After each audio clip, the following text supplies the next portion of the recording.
개바복음 5번째 시간. 물 위를 걷고 싶었다. 물 위를 걷고 싶었다는 제목으로 말씀을 나누겠습니다. 제자들은 이제 12명이죠. 12명의 제자들은 12지파, 이스라엘 12지파, 12아들, 그러니까 아들의 수고, 교회, 하나님의 백성을 가리키는 숫자죠. 예수님이 제자들을 재촉해서 배를 타고 바다를 건너게 하세요. 그런데 제자들이 탄 배가 어떻게 되냐면 바람이 거슬리기 때문에 물결로 인하여 고난을 당하는 그런 모습을 봅니다. 고난당한다는 말은 바산이조라고 해요. 바산이조. 이 말은 고문하다, 고통을 주다 라는 말이에요. 그리고 그러니까 아주 괴롭게 하는 거죠. 근데 원래 의미는 이제 시금석으로 금속을 시험하는 것. 금속을 시험하는 돌로 금속을 시험하는 것. 그러니까 마찰하는 것. 그러니까 그 마찰은 뭘 위한 마찰이에요? 금속을 시험하는 마찰인 거죠. 그러니까 진짜인지 시험하는 그런 의미를 가진 말이 바산이죠예요. 그러니까 고난을 통해서 연단을 하면서 이게 이 사람이 진짜 하나님 백성이냐 하는 그걸 시험한다는 그런 의미인 거죠. 거기에 그 의미가 담긴 말이 바산이조인 거예요. 인생의 그 의미가 담긴 말이기도 하죠. 인생의 의미는 뭐예요? 뭔가를 이루고 여기서 뭔가 결론을 내고 그런 것이 아니라 뭐예요? 여기서 하나님의 어떤 뜻 가운데서 시험을 당하는 것. 그것이 인생의 목적이고 인생의 의미란 말이에요. 지금 제자들이 겪는 고난의 모습을 한번 상상해 보세요. 이들이 육지를 떠나서 배를 타고 바다로 가는데 왜 갔어요? 왜? 뭐라고 해요? 오늘 예수님이 재촉했다고 하세요. 재촉했다는 말은 아난카조라고 해요. 근데 이제 이 원어는 재촉하다는 거는 우리말로 하면은 빨리 가 이제 이 정도의 말인데, 이 아난카조라는 말은 억지로 강제로 시키다는 말이에요. 강요했다는 거예요. 그러니까 억지로 강제로 그 바다로 내보내신 게 되는 거예요. 그죠? 그러니까 하나님이시죠, 예수님이. 그 예수님이 이 전지전능하신 그 하나님이신 예수님이 풍랑이 일 걸 모르는 게 아니셨을 텐데 그걸 뻔히 알면서 제자들을 이 풍랑이 일게 될 그 바다로 떠밀어서 내보냈다는 말이에요. 그러니까 우리가 바다 하면은 바다의 의미를 한번 돌아보면요. 바다는 뭐예요? 저주받은 이 세상의 어떤 그런 상징 같은 것이죠. 하나님이 세상을 창조하실 때 궁창을 경계로 해서 위의 물과 아래의 물로 나누셨어요. 이 물이라는 건 뭐예요? 말씀, 진리란 말이에요. 진리를 상징하는 소품이 물이에요. 그런데 아래의 물을 통해서 위의 물을 알라라고 그런 식으로 물을 나눠주셨단 말이에요.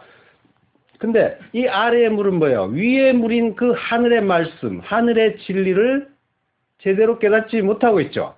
오해하고 있단 말이에요. 그래서 아래의 물이 모인 것을 바다라고 하고, 이 바다는 저주의 상징이 되는 거예요. 그러니까 이 바다는 뭐예요? 이 세상을 의미하는 거예요. 이 세상에 하나님 말씀이 왔는데 뭐예요? 오해했죠. 제대로 이해하는 사람이 없단 말이에요. 그러니까 뭐예요? 저주의 바다인 거예요. 그 오해된 말씀, 그 진리는 뭐예요? 절대로 구원에 이룰 수 없고 하나님께 저주를 받게 되겠죠. 그래서 저주의 바다예요.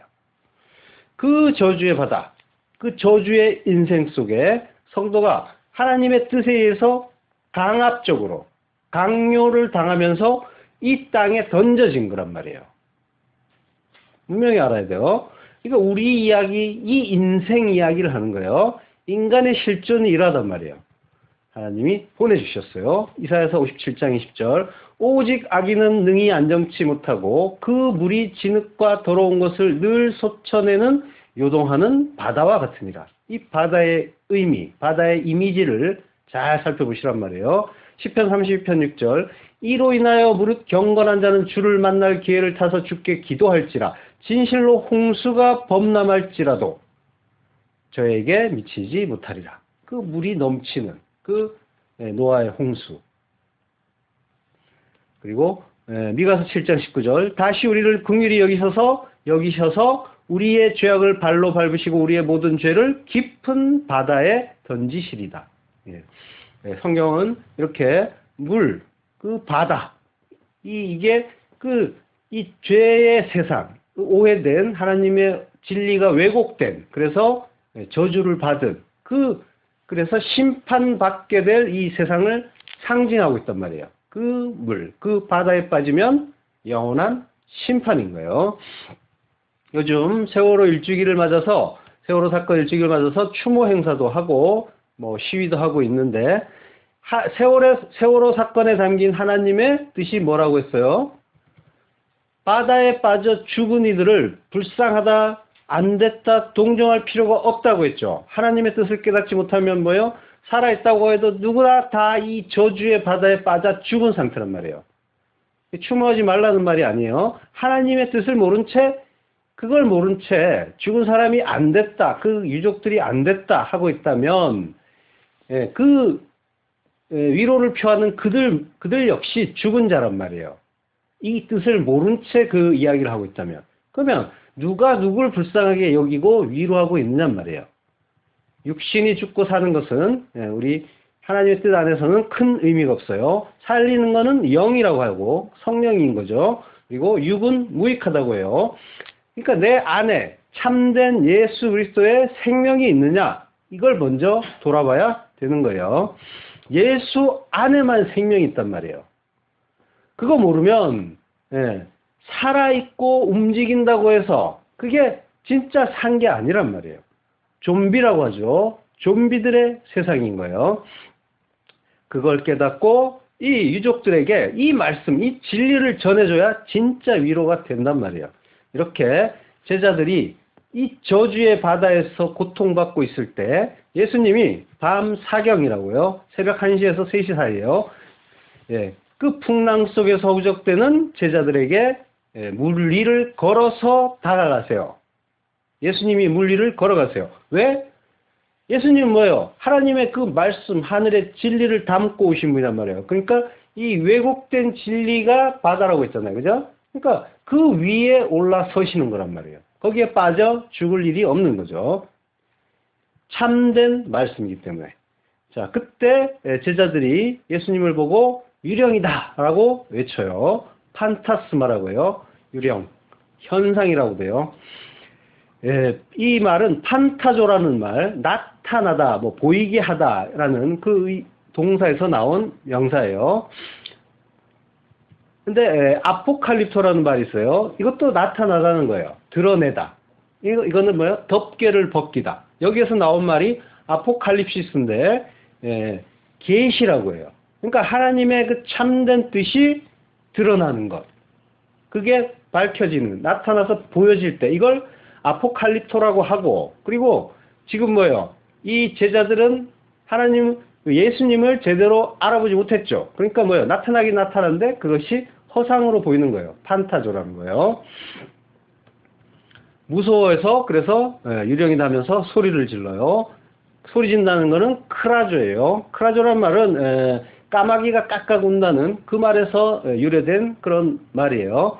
이 말은 쉰 목소리로 아주 부르짖거나 또 이제 이 그리스 세계에서는 어떤 그 마술적인, 주술적인 그런 영역의 어떤 주문, 그런 의미가 있어요. 그러니까 완전히 하나님의 그 뜻을 깨닫지 못한 자들이 비명을 깍깍 질러대고 있는 난리가 난 그런 상황이에요. 무서워하면서 소리 지른다. 난리가 난 거예요. 배 안에서. 풍랑 때문에 무서워하고 두려워했는데 그거 이상, 그건 다 잊어버리고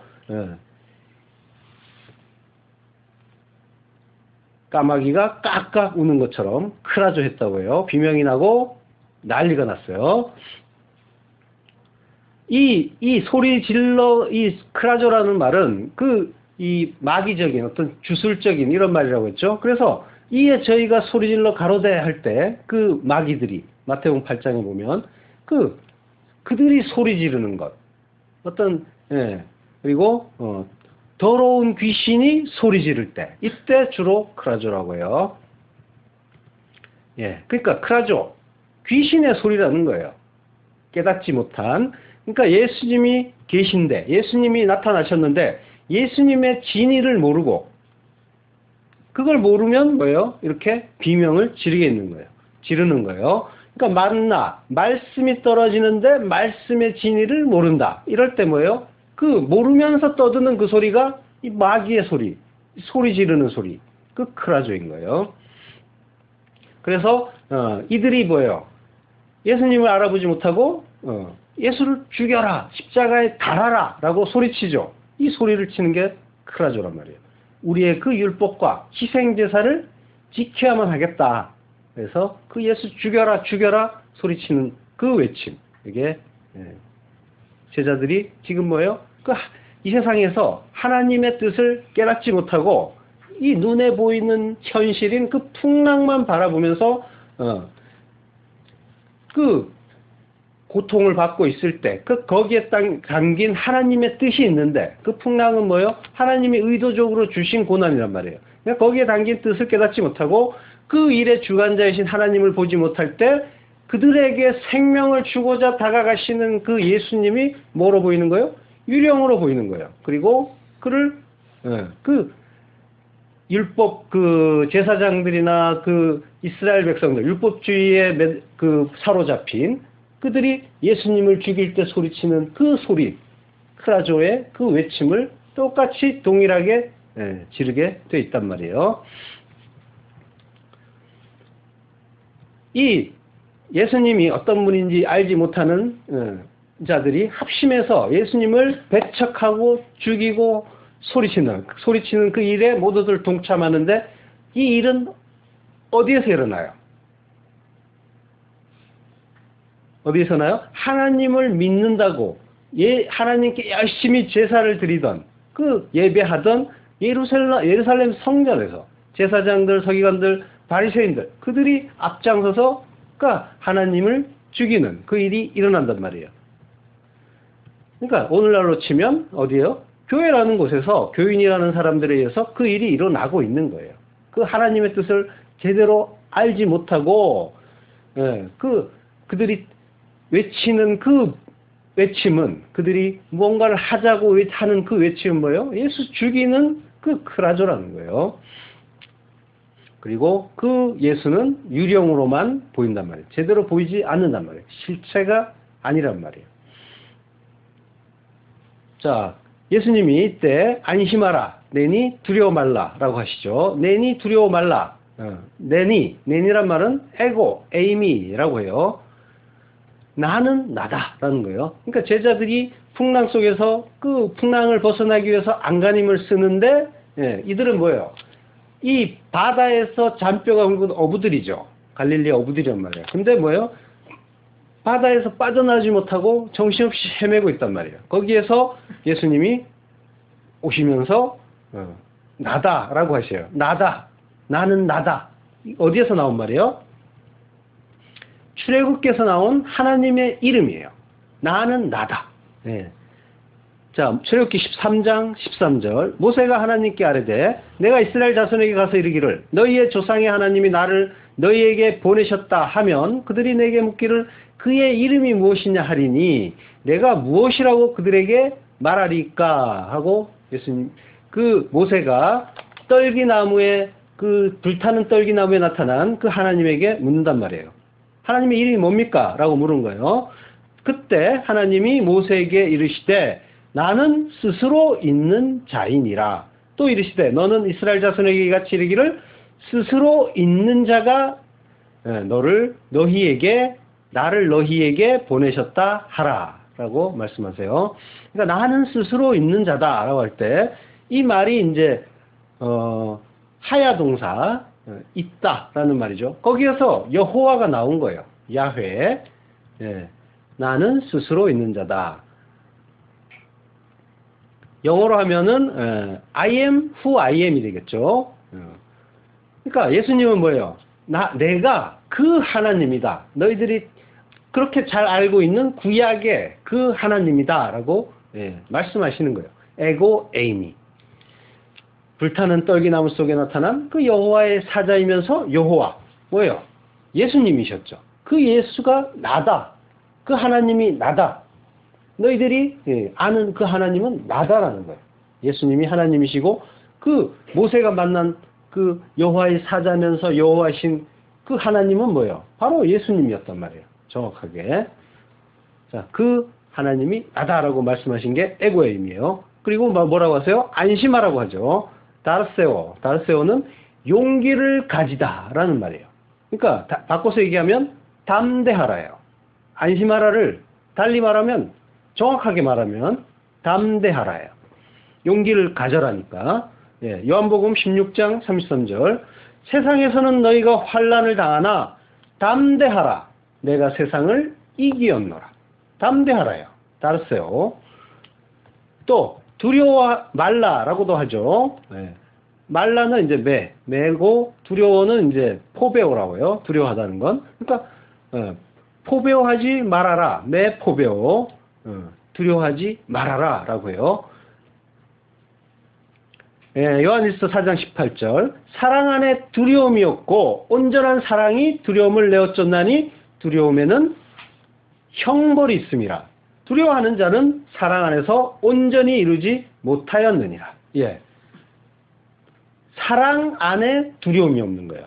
두려워하지 말라라고 하시는데 이 두려워하지 않으려면 어떻게 해야 돼요? 사랑 안에 있어야 된다는 얘기인 거죠. 사랑은 뭐예요? 아가페. 아가페는 하나님의 그 사랑이죠. 그리고 하나님이 사랑이라고 하시죠. 그러니까 하나님 안에 있는 자가 두려움이 없는 거가 되겠죠. 온전한 사랑은 텔레이오스. 아가페 텔레이오스란 말이에요. 이 텔레이오스는 완성된 이런 뜻이에요. 완성된. 그러니까 그 의미 속에는 또 희생 제물이 온전하고 흠없는 이런 의미가 있겠죠. 희생 제물의 온전한 흠없는 그 의미가 텔레이오스란 말이에요. 그러니까 그 온전하고 흠없는 희생 제물이신 예수님이 자기를 죽이는 그 완전한 사랑, 그 완성한 사랑, 이게 온전한 사랑이란 말이에요. 그러니까 십자가를 통과한 그 사랑만이 그리고 그걸 통해서 깨닫게 되는 그 사랑이 진짜 사랑인 거예요. 그러니까 이 예수 그리스도의 그 십자가와 관계없이 사람들이 사랑을 한다고 하고 또 뭔가 착한 일, 선행을 한다고 하는데 그건 뭐예요? 완전한 사랑은 아닌 거예요. 자, 그러니까 사랑 안에 두려움이 없다라고 그리고 온전한 사랑 안에 두려움이 없고 온전한 사랑이 두려움을 내어쫓는다라고 하는데 이 부분을 원어로 보면은 사랑 안에 두려움이 없고 오히려라는 그런 알라라는 말이 있어요. 우의 접속사라고 하는데 접속사가 있는데 그 말은 번역에 반영이 안 됐어요. 오히려 사랑 안에 두려움이 없는데 없을 뿐 아니라 오히려 온전한 사랑은 두려움을 쫓아버리기까지 한다. 그 말이에요. 사랑이 없는 정도가 아니라 아예 쫓아버린다는 거예요. 쫓아낸다는 말은 엑소발로라고 해요. 엑소는 바깥으로, 그리고 발로 던져버린다. 그러니까 내 안에서 이 두려움을 완전히 던져버리는 거예요. 바깥으로. 내 안에는 그래서 두려움이 남지 않게 되는 거죠. 그게 두려움을 내어쫓는 거예요. 그리고 두려운 자는 뭐예요? 형벌이 있다 그러죠. 콜라시스, 형벌. 형벌은 어떤 벌이에요? 마태복음 25장 46절. 저희는 영벌에, 의인들은 영생에 들어가리라. 그러니까 뭐예요? 형벌은 영원히 받게 되는 그 벌을 형벌이라고 하는 거예요. 그러니까 사랑 안에 있지 않는 자, 두려워하는 자, 그는 뭐요? 영원한 형벌을 받게 된다는 거예요. 왜? 사랑 안에 있지 않으니까. 그 하나님 안에 있지 않으니까 뭐예요? 그 하나님만 영생이니까. 그래서 그 의인들만 영생으로 들어가는 거예요. 그 외의 자들은 뭐예요? 형벌에, 영벌에 들어가게 되는 거죠. 자, 두려워하는 자는 사랑 안에서 온전히 이루지 못하느니라. 예. 완성되지 못한다는 거예요.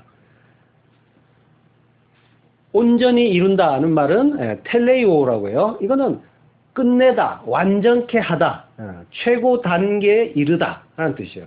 완전히 이루는 거예요. 성숙하다. 그러니까 성숙의 의미는 뭐예요? 완전하게 이루는 것. 완전한 자기 부인의 상태. 그걸 텔레이오라고 해요. 자, 이때 베드로가 예수님한테 나도 물 위를 걷게 해주세요 라고 이제 그 부탁을 하죠. 그러니까 예수님인 걸 이제 확인했어요. 그때 베드로가 뭐예요? 우리를 구원해 주세요 하는 그런 부탁을 하는 게 아니라 나를 걷게 해달라고 하는 거죠. 물 위로. 이 의미는 뭐예요? 내가 뭔가 그 능력 있는 자, 다른 사람과 비교해서 뭔가 더 나은 자로 보일 수 있게끔 나를 도와달라, 만들어달라 이런 의미예요. 그러니까 뭐예요? 이 생의 자랑, 세상의 그 육신의 정욕에 기인한 그런 요구인 거예요. 지금 뭐예요? 베드로는 아직 제대로 어떤 교회로 완성된 자가 아니죠. 그러니까 지금 오해한 그런 이 말씀으로 살고 있는 자란 말이에요. 근데 이제 많은 사람들이 이 수준의 신앙생활을 해요. 뭔가 내가 예수를 믿어서 멋있게 그럴듯하게 이 세상에서 폼나게 무리를 걷는 자로 우뚝 서고 싶다 하면서 달려나간단 말이에요. 근데 기독교는 뭐예요? 그걸 뭔가를 얻어서 나를 증명하는 하나님의 어떤 능력을 얻어서 나의 어떤 우월성이나 잘남을 자랑하는, 증명하는 그런 종교가 아닌 거예요. 예. 기독교는 뭐 하는 거예요? 내가 죄인인 것 깨닫는 거예요. 내가 죄인입니다. 그래서 예수님 아니면 나는 아무런 소망이 없는 자입니다. 예, 나는 이 바다에서 빠져 죽을 수밖에 없는 자입니다. 하고 자기의 불가능을 인정하고 그 하나님의 은혜를 구해야 하는 자인데 구해야 하는 것이 기독교인데 많은 이들이 오해하고 있는 거죠. 그걸 통해서 예수를 믿고 그리고 하나님을 잘 믿게 되면은 이 세상에서 하나님이 주시는 예비한 많은 축복을 받으면서 살 수 있다라고 뭐라고 할까요? 오해한 그런 말씀을 전하고 또 그걸 받아서 그걸 자기에게 또 적용시키고 싶어하는 그런 사람들이 많이 있단 말이에요. 그렇지만은 뭐예요? 이게 바로 저주의 바다에 빠지게 되는 그런 일인 거예요. 지금 베드로가 뭐예요? 내가 그런 사람이 되고 싶다고 나갔다가 뭐예요? 빠져 죽어가는 거죠. 죽어가는 그런 장면이 나오죠. 그러니까 예수님의 그 힘, 그 능력, 그걸 힘입어서 뭔가 나의 어떤 자랑 또는 우월성 이걸 증명하고 싶었던 그 베드로가 빠져서 물에 빠져 들어가는 그런 모습을 보여주는 거예요. 뭐 때문에 빠져요? 바로 두려움이에요. 두려움 때문에. 포버스. 예. 풍랑이는 바다, 그 심판의 바다에 이 두려움 때문에 빠져 들어가는 거예요. 두려운 자는 뭐예요? 사랑 안에 있지 못한 자, 믿음 없는 자라는 거죠. 베드로는 이 세상의 것을 얻기 위해서 예수님을 쫓는 바로 이전 장면, 바로 이전 장면에 뭐가 나와요? 오병이어 나오죠. 그들이나 어떤 그 세상의 어떤 떡, 예수님의 능력 이런 것 바라는 자들, 이런 것 바라는 자들이 이 세상에 뭐예요? 하나님을 믿는다고 하는 많은 자들의 어떤 대표가 되는 거죠. 예. 그러니까 뭐예요? 그들은 어떻게 된다? 저주의 바다, 심판의 바다에 빠져서 죽게 된다라는 걸 지금 이제 한 장면으로 보여주고 있는 거예요. 그래서 그 노아의 홍수 때도 보면은 네피림, 용사, 왕 이런 사람들이 막 등장하잖아요. 그죠? 이들이 뭐예요? 내가 뭔가 잘난 자, 더 큰 자, 다른 사람을 공격하는 자, 내가 더 우월하다고 우월한 걸 증명하고 싶어하는 자, 이들이 뭐예요? 네피림이고 용사고 왕이었단 말이에요. 이들에게 이 하나님의 그 심판의 그 물이 쏟아지는 거란 말이에요. 지금 바로 그 장면과 정확하게 오버랩되는 게 이 베드로가 물에 빠져 죽는 그 장면인 거예요. 죽어가는. 자, 그때 예수님이 손을 내밀어서 붙잡아 주시죠. 그리고 뭐라고 하세요? 믿음이 적은 자요. 왜 의심하였느냐? 믿음이 작은 자. 올리고 피스토스. 올리고스라는 말인데 이제 거의 없다, 드물다 이런 말이고 피스토스. 예, 믿음이죠. 그러니까 믿음이 적은 자. 예수님이 베드로에게 믿음이 작다라고 이제 책망을 하시는 거예요. 근데 이 말씀을 또 오해하는 자들이 있죠. 믿음이 작았기 때문에 가라앉았다. 그러면 믿음이 있으면은 물 위에 뜰 수 있겠네. 라고 이제 또 오해하는 거죠. 착각하고. 그런 의미가 아닙니다. 예. 그러니까 예수님을 향해서 가는데 내가 가다가 물에 빠져서 물에 빠지는 것이 그 두려움 때문에 빠졌는데 그게 믿음이 없다고 하신단 말이에요. 그러면은 믿음이 있었으면 나는 걸었을 것인가? 그걸 성경에서 말하는 게 아니란 말이에요. 성경에서 말씀하시는 거는 예수를 믿음으로 무리를 걷는 것이 아니라 예수 안에 들어가야, 사랑 안에 들어가야. 믿음이란 건 뭐예요? 창조주이신 하나님, 그 예수 그리스도 안에 들어가는 게 믿음이란 말이에요.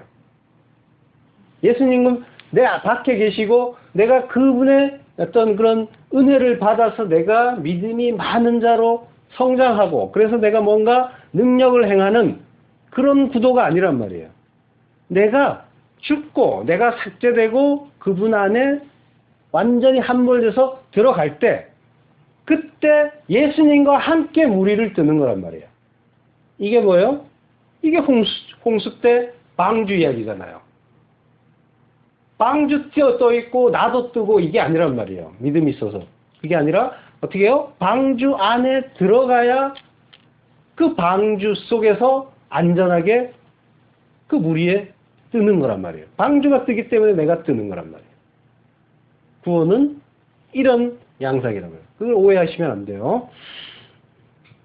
요한일서 5장 4절 대저 하나님께로서 난 자마다 세상을 이기느니라. 세상을 이긴 이김은 이것이니 우리의 믿음이니라. 예.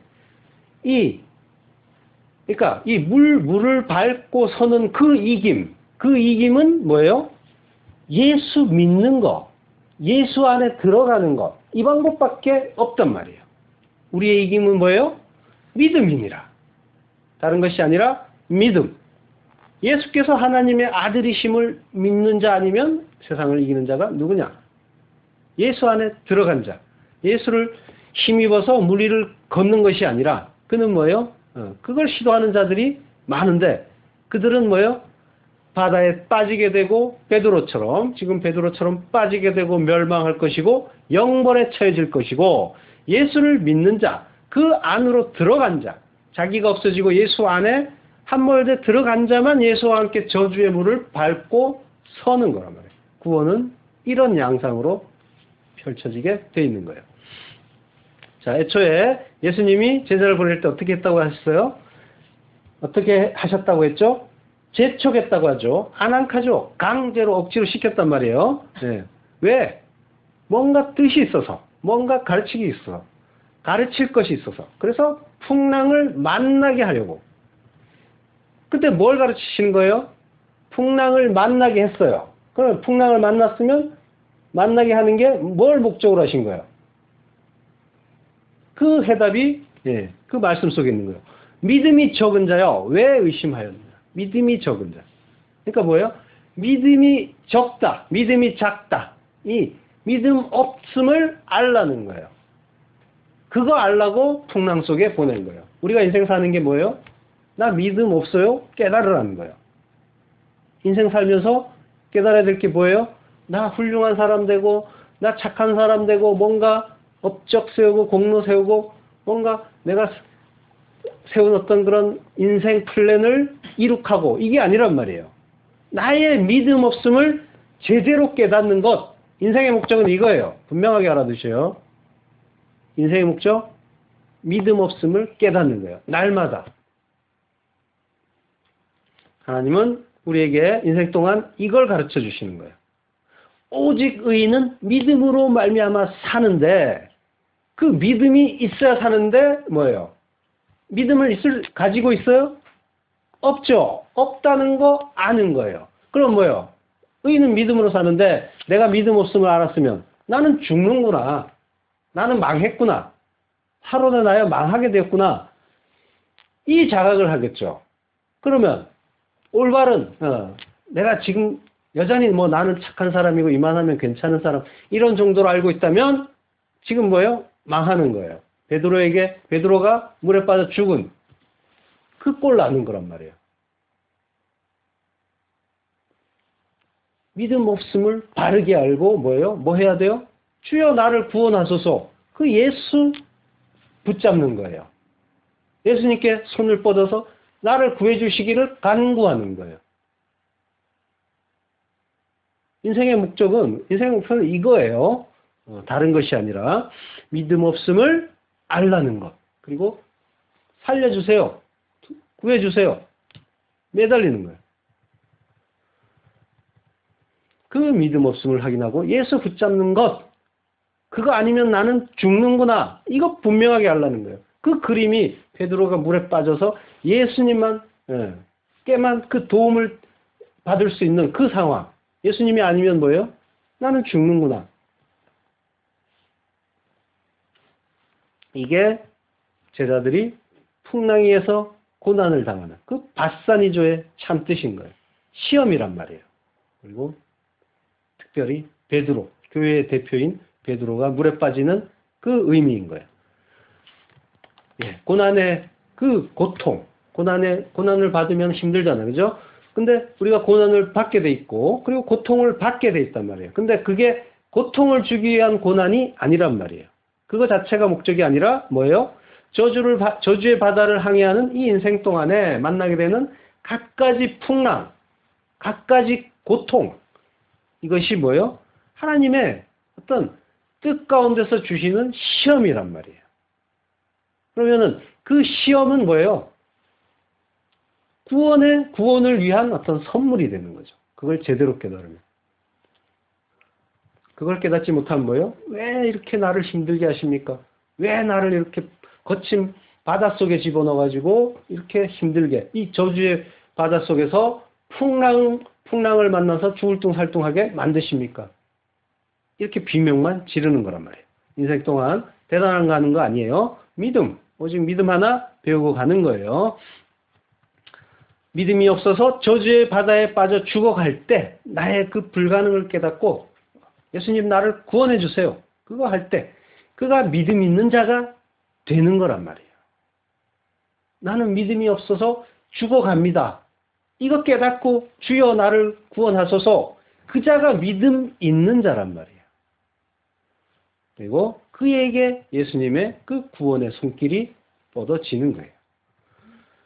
예수님이 구원의 손길을 뻗어서 어떻게 해요? 붙잡아 주신다고 하죠. 붙잡다. 에필람바노예요. 붙잡다. 돕다라는 뜻이 함께 있어요. 히브리서 2장 16절. 이는 실로 천사들을 붙들어 주심이 아니요 오직 아브라함의 자손을 붙들어 주려 하심이라. 하나님의 붙들어 주심은 뭐예요? 구원이란 말이에요. 도움이란 말이에요. 도움의 그 손길. 주께서 가라사대 히브리서 8장 9절 또 주께서 가라사대 내가 저희 열조들의 손을 잡고 애굽 땅에서 인도하여 내던 날에 저희와 세운 언약과 같이 아니하도다. 저희 열조들의 손을 잡고 애굽 땅에서 인도하여 냈단 말이에요. 붙잡아서 에필람반.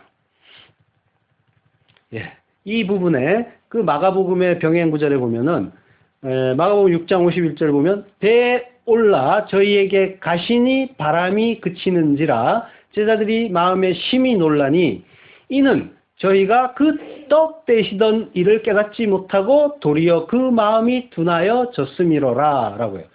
떡 되시던 이를 깨닫지 못하고. 그러니까 두려워서 떨던 거는 뭐예요? 뭘 깨닫지 못했다는 거예요? 떡 되시던 일, 그걸 깨닫지 못했다는 거예요. 떡 되시던 일. 그럼 떡 되시던 일은 뭐예요? 오병이어. 그 이야기를 하는 거예요. 예수님이 그러니까 물 위를 걸으신 사건은 바로 오병이어의 기적의 그 사건, 그 바로 다음에 나와요. 성경이. 예. 그러면 이 예수께서 물 위를 걸으신 사건은 뭐예요? 그 사건과 맥을 같이 하는 거예요. 그리고 이 사건, 이 풍랑 사건, 바로 다음에 무슨 이야기가 나오냐면 생명의 떡에 관한 이야기가 길게 나와요. 그러면 뭐예요? 떡 이야기죠. 오병이어와 생명의 떡. 그리고 그 중간에 예수님과 제자들의 풍랑 사건이 있단 말이에요. 그럼 뭐예요? 히브리 그 문학 구조상 뭐예요? 샌드위치죠. 이게 결론이라는 거예요. 이게 핵심이라는 거예요. 뭐예요? 예수님이 구원자다. 생명의 떡은 뭐다? 예수 붙잡는 거다. 그죠? 그 이야기를, 이 성경 속에서 하고 있는 거예요. 그러면 이 오병이어의 그 사건, 이걸 제자들이 깨닫지 못해서 그 뜻을 떡대던 그 일, 오병이어의 그 사건의 뜻을 깨닫지 못해서 이렇게 그 둔하여졌던 거죠. 그럼 뭐예요? 오병이어의 사건의 뜻을 잘 알면 예수님이 이 물 위를 걸은 사건, 이 풍랑을 만난 사건, 여기에 대한 메시지도 분명해지겠죠. 마태복음 14장으로 가보면 오늘 본문의 바로 앞쪽 마태복음 14장 15절 저녁이 되매 제자들이 나와 가로되 이곳은 빈들이요 때도 이미 저물었으니 무리를 보내어 마을에 들어가 먹을 것을 사 먹게 하소서. 같이 보세요. 오늘 본문 앞쪽 마태복음 14장 15절 16절 예수께서 가라사대 갈 것 없다. 너희가 먹을 것을 주어라. 제자들이 가로되 여기 우리에게 있는 것은 떡 5개와 물고기 2마리 뿐이니이다. 가라사대 그것을 내게 가져오라 하시고 무리를 명하여 잔디 위에 앉히시고 떡 5개와 물고기 2마리를 가지사 하늘 우러러 축사하시고 떡을 떼어 제자들에게 주시매 제자들이 무리에게 주니 다 배불리 먹고 남은 조각을 12바구니에 차게 거두었으며 먹은 사람은 여자와 아이 외에 5,000명이나 되었더라. 예. 오병이어 사건 일어났어요. 일어난 일, 그 일이 바로 앞에 있어요. 이 일이 일어난 곳은 그 바다 건너편이 되겠죠. 바다에서 끝나고 바로 보냈으니까 여기는 뭐예요? 디베랴 바다의 건너편이에요. 디베랴 바다는 다 갈릴리 바다라고 했죠. 그래서 북쪽에 게네사렛도 있고 그리고 막달라도 있고, 그러니까 그림을 다시 한번 보여주면은 북쪽이 가버나움이고, 그리고 북서쪽에 게네사렛이 있어요. 그리고 서쪽이 막달라, 그리고 남서쪽이 디베랴예요. 디베랴 바다 그러니까 건너편, 그 갈릴리 바다의 동쪽이 되는 거죠. 거기에서 이 오병이어의 사건이 일어난 거예요. 그래서 빈들이란 말이 나오죠. 광야. 빈들, 에레모스란 말이에요. 에레모스는 광야를 얘기하는 거예요. 그러니까 그 동쪽 바다와 요단강을 경계로 해서 동쪽은 광야고 그리고 서쪽은 가나안 땅이라고 하는 거죠. 자, 그 빈들은 뭐예요? 빈들은 에레모스, 광야라고 했고, 그러니까 뭐예요? 오병이어의 그 기적, 사건이 일어난 건 광야라는 거예요. 그러면 광야에, 먹을 것이 없는 광야에 많은 사람들이 다 먹고도 남을 만큼의 그 먹을 것이 하늘로부터 내려온 어떤 것, 그러니까 그런 사건이 있었죠. 뭐가 떠올라요? 바로 만나 사건이죠.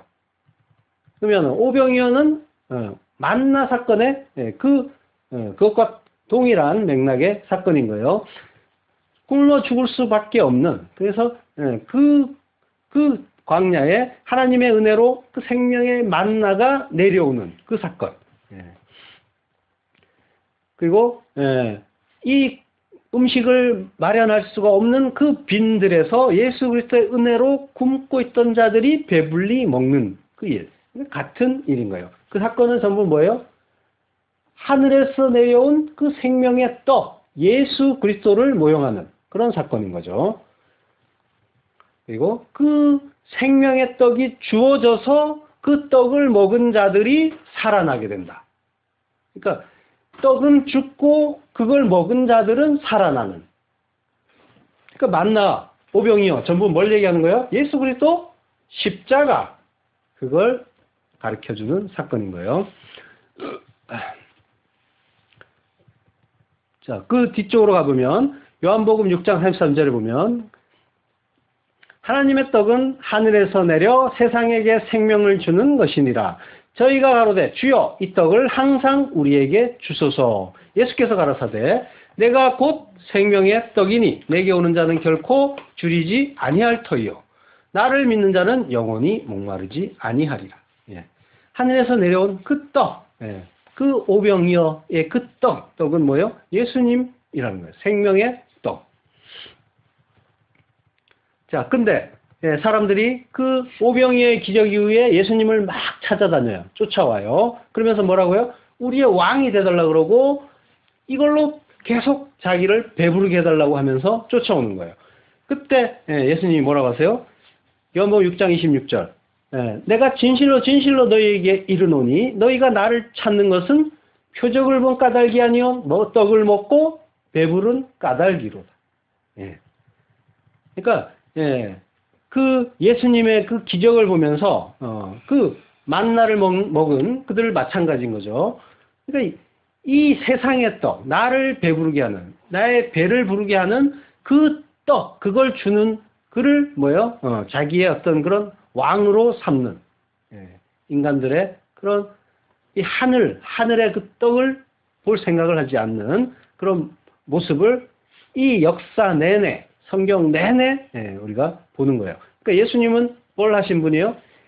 당신의 살과 피를 주어서 죄인들을 살리려고 이 땅에 오셨는데 이 세상에 이 죄인들은 뭐예요? 전부 그 생명의 떡을 먹고 그 하나님이 주시려고 하는 그 생명을 구하는 것이 아니라 전부 이 땅에서 뭔가 잘 먹고 잘 사는 그리고 나의 일상의 행복을 추구하는 그런 일만 하고 있더라는 거예요.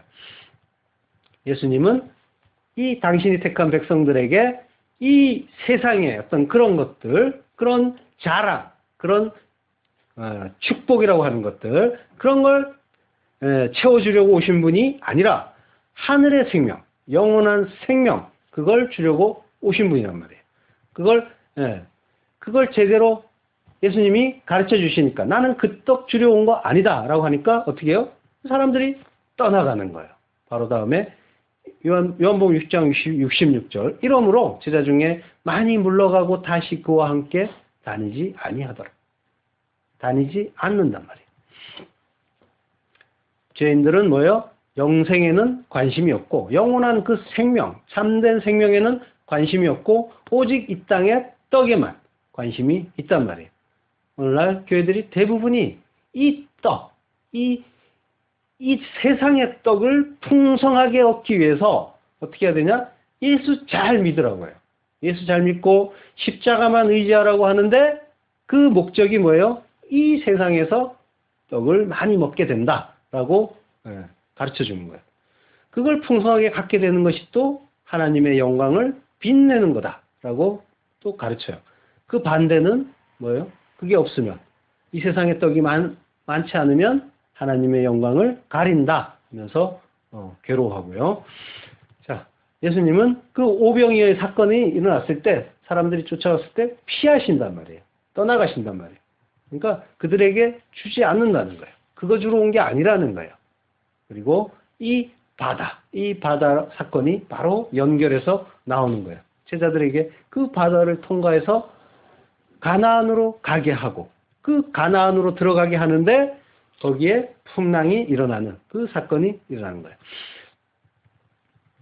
그러니까 성경은 뭐예요? 이 세상에서 가나안으로 향하는 하나님 백성들의 출애굽, 그걸 항상 보여주고 계신 거예요. 출애굽 사건 때도 그랬고, 출애굽기 때도 그랬고, 또 예수님도 뭐예요? 그거 보여주시는 거예요.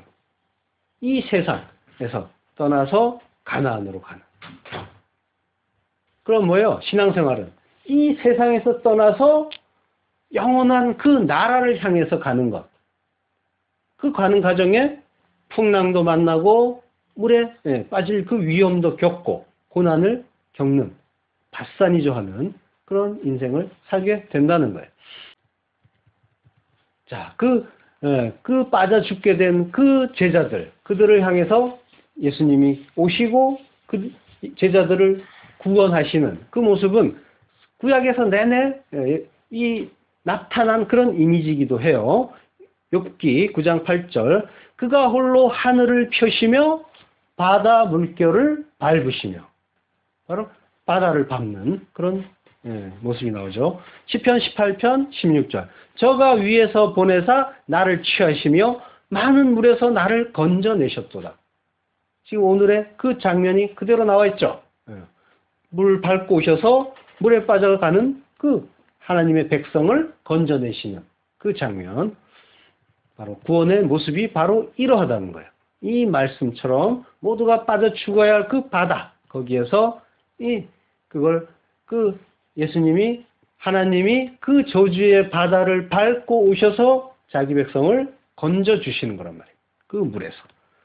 자, 그때 예수님이 그 바다를 밟고 오시니까 어떻게 돼요? 풍랑이 잔잔해지고 그 가나안에 도착하는 그런 장면이 나옵니다. 그러니까 도착하자마자 그 배 타자마자 바로 뭐예요? 도착이죠. 요한복음 6장 20절 가라사대 내니 두려워 말라 하신대 이에 기뻐서 배로 영접하니 배는 곧 저희 가려던 땅에 이르렀더라. 예. 저희의 가려던 땅에 이르러요. 바로 영접하자마자 예수님을 영접하자마자 그 땅에 이르른다고 하는 거예요. 자, 예수님을 영접한다는 말은 람바노라고 해요. 람바노는 뭐예요? 붙잡는다는 거예요. 취하다는 거예요. 테이크. 붙잡았다. 예. 예수를 붙잡았더니 그 땅에 이르더라. 예. 이르다는 말은 기노마이라고 해요. 기노마이는 뭐예요? 생겨나다, 만들어지다, 태어나다 이런 말이에요. 그러니까 예수를 영접했더니 그 땅에 이르렀더라. 이 말은 예수를 붙잡았더니 그 땅은 뭐예요? 약속의 땅이죠. 가나안. 약속의 땅이 만들어지더라. 약속의 땅이 되더라. 예수를 붙잡았더니. 자, 사건 자체는 예수님이 배에 타니까 그 배가 풍랑은 잔잔해지고 바로 배가 가나안 땅에 닿았겠죠. 그렇지만은 지금 성경 기자는 뭘 얘기하고 싶은 거예요? 예수를 붙잡으면 그가 붙잡은 자가 약속의 땅이 된다. 이 말을 중의적으로 하고 있는 거란 말이에요. 그 이야기 하는 거예요. 스스로의 힘으로 풍랑을 헤쳐가면서 노를 저어서 가려고 하던 땅, 스스로 구원에 이르려고 길을 쓰고 행했는데, 뭔가를 열심히 했는데 그걸로는 뭐예요? 절대로 이룰 수가 없고 절대로 그들이 원하던 약속의 땅 뭐예요? 행복과 그 만족의 땅, 그 축복의 땅, 이 세상에서 잔뜩 갖게 되는 그 축복의 땅에 이르려고 열심히 애를 썼는데 그거는 도저히 이루지 못하고 예수를 붙잡았더니 그를 믿고 의지했더니 그 예수가 주려고 하시던 그 땅이 되더라. 그 진짜 참된 행복의 땅, 평화의 땅, 그 안식의 땅에 너희들이 들어갈 수가 있더라. 오직 예수를 붙잡았더니 그 이야기를 하는 거란 말이에요. 자, 이 이야기가 오병이어와 그 영원한 그 생명의 떡 이야기 사이에 들어있다고 했죠. 그러니까 그 떡이 예수라는 걸 강조한 그런 구성이에요. 이 에피소드의 그 마지막 장면, 떡 이야기의 마지막 까지 가보면은 무슨 이야기가 나오면, 아까도 잠깐 했지만, 제자 중 여럿이 듣고 말하되, 요한복음 6장 20절, 이 말씀은 어렵도다. 제자 중 여럿이 듣고 말하되 이 말씀은 어렵도다. 누가 들을 수 있느냐 한데 이러므로 제자 중에 많이 물러가고 다시 그와 함께 다니지 아니하더라 하는 말씀이 나와요. 그래서 다들 떠나가요.